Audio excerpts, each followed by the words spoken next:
شوف الحركة دي وشوف الروجان دي. ايوه، هو ده النور الجديد بتاع الحوض الجديد. ايوه، انا عايزك تفرح وتزقطط.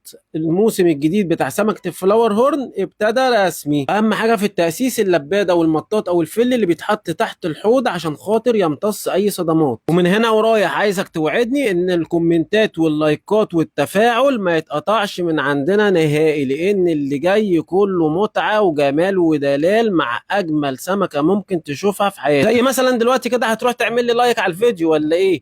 طبعا انا ابتديت بالاضاءه بتاعه الحوض ده. جبت انضف حاجه، لمبات ليد كري RGB سامسونج، يعني حاجه فوق المحترمه، وكمان معزوله ضد الميه IPX 68، عزل كتام، وركبت لها جهاز ريموت كنترول عشان يبقى فيه تحكم عن بعد في الاضاءه والاطياف والليله دي. سامعك من قبل ما تتكلم. حاضر، في فيديوهات تانية هتتعمل ان شاء الله ونتكلم بيها باستفاضه عن اللمبات الكري الليد دي، وازاي انا عملتها وركبنا لها الجهاز ازاي، والاطياف ايه، عشان خاطر الاحواض النباتيه. عيوني حاضر. وبكده الحمد لله ثبتنا الشرايح بتاعه الليدات على الغطا بتاع الحوض. تعالى بقى نروح نشوف الحوض. انا بحابب اشكر مينا الانطوني وروميو اللي ساعدوني في ان انا اعمل الحوض ده، والخلفيات اللي لزقناها، وعم مكرم راجل محترم جدا جدا، نجار جنب محل مينا هناك، هو اللي عمل شغل الخشب المحترم الفوق الممتاز اللي انت شايفه ده.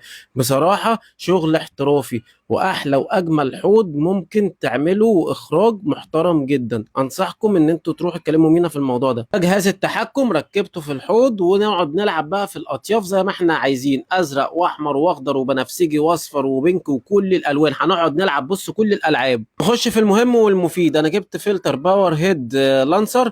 الفلتر ده كويس واستعملته قبل كده، جميل، وجايب سخان هيتو ان شاء الله يسخن لنا الميه بتاعت الحوض. نروح لمرحله ملو الحوض بالميه من الحنفيه عادي جدا. ابطال كل حكايه، الاجمل بدايه حوض سمك زينه الماجيك باكت والبيور دروب. هنستخدم جرعه من البيور دروب عشان نتخلص من الكلور والكلورامين للميه الجديده اللي نزلت في الحوض. نروح لاهم مرحله في تاسيس الحوض، وهي الدوره البيولوجيه. هنستخدم البكتيريا بتاعت الماجيك باكت اللي فيها نيتروسوميناس والنيتروسبيرا، ونحط الجرعه بتاعتنا. الحوض ده حوالي 80 لتر، يعني تقريبا هياخد 3 ارباع الازازه. عشان تظبيط الشغل اهم من الشغل، انا جبت السيراميك الرنج وحطيته في الحوض عشان نعمل بيه مستعمرات للبكتيريا وتقدر تستخبى فيها.